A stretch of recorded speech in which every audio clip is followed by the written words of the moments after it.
यासाठी आपल्याला लागणार आहे 2 काचेचे ग्लास, त्यामध्ये पाणी आणि लिंबू आणि मीठ। सर्वप्रथम आपण काचेचे पहिले 2 ग्लास घेऊ, त्यामध्ये आता साधे पाणी ओतू। त्यामध्ये आता दुसऱ्या ग्लासमध्ये थोडेसे मीठ टाकू।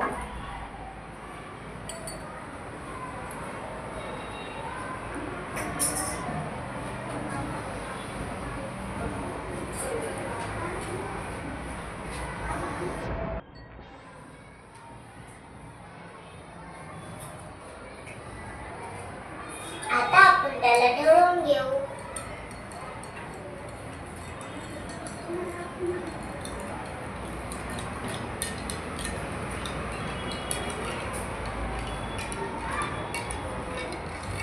मीठ पाण्यामध्ये विरघळले। आता आपण साध्या पाण्यात 1 लिंबू टाकू। अरे हे काय, तर पाण्यात बुडाले। आता आपण जास्त मीठ टाकलेल्या पाण्यात लिंबू टाकू।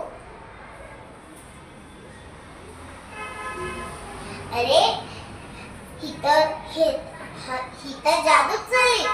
लिंबू तर पाण्यात तरंगले। मित्रांनो, ही काही जादू नाही, फक्त आपण जास्त मीठ टाकलेल्या ग्लासात लिंबू टाकतो तेव्हा तो पाण्यात तरंगतो, आणि जेव्हा आपण साध्या पाण्यात लिंबू टाकतो तेव्हा तो पाण्यात डुबून जातो आणि मीठ टाकल्यावर पाण्याची घनता वाढते। पाण्याची घनता वाढल्यामुळे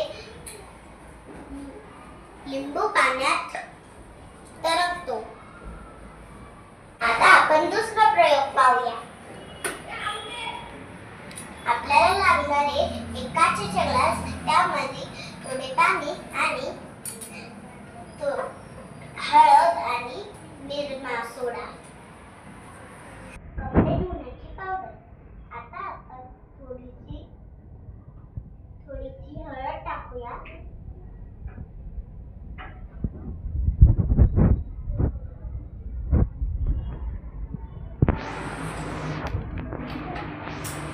आता ते आपण ढवळून घेऊया।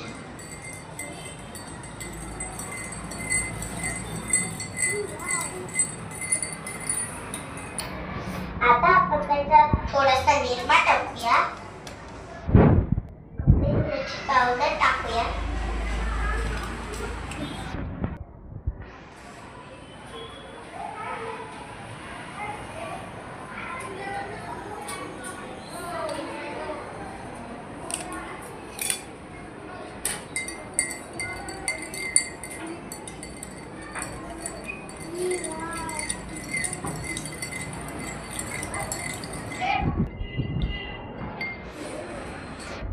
आधी रंग कसा होता?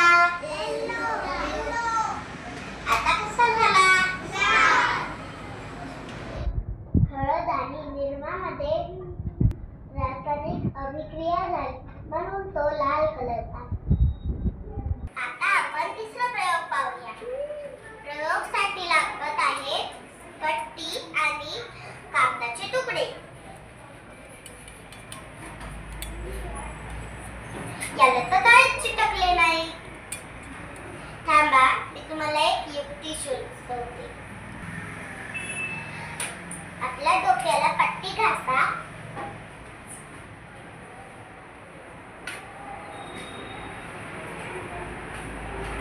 आता ती कागदाला लावा। अरे आता जादूच झाला, कागद सगळे पट्टीला चिटकून गेले। नमस्कार बाळमित्रांनो, माझे नाव सावित्रीराव गायकवाड आहे। मी तुम्हाला एक प्रयोग करून दाखवणार आहे। प्रयोगाचे नाव आहे पाण्यात विरघळणारे पदार्थ। आपल्याला पाणी लागलं, आता थोडीशी साखर पाहिजे।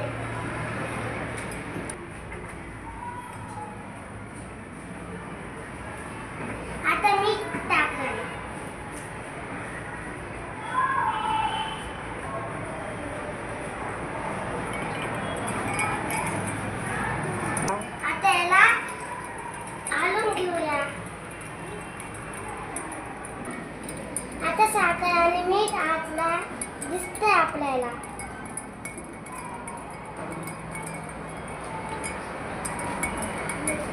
आणि साखर नाही दिसणार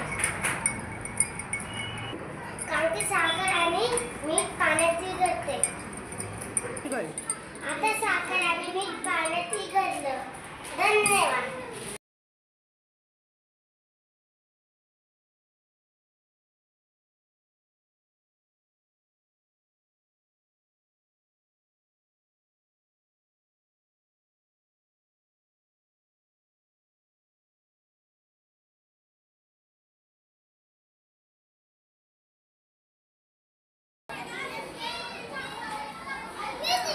वाव! ये किती छान प्रयोग आहे हिचा. अय्या वाव!